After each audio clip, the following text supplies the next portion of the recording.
جو مسلمان دل کھول کر خیرات کرتے ہیں اور جو بیچارے غریب صرف اتنا ہی کما سکتے ہیں جتنی مزدوری کرتے اور تھوڑی سی کمائی میں سے بھی خرچ کرتے ہیں، ان پر جو منافق تان کرتے اور ہنستے ہیں، اللہ ان پر ہنستا ہے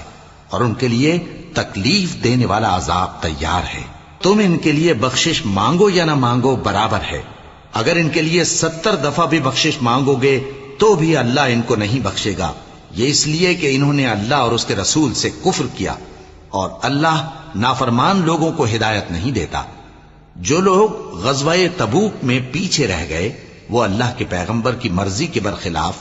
بیٹھ رہنے سے خوش ہوئے اور اس بات کو ناپسند کیا کہ اللہ کی راہ میں اپنے مال اور جان سے جہاد کریں،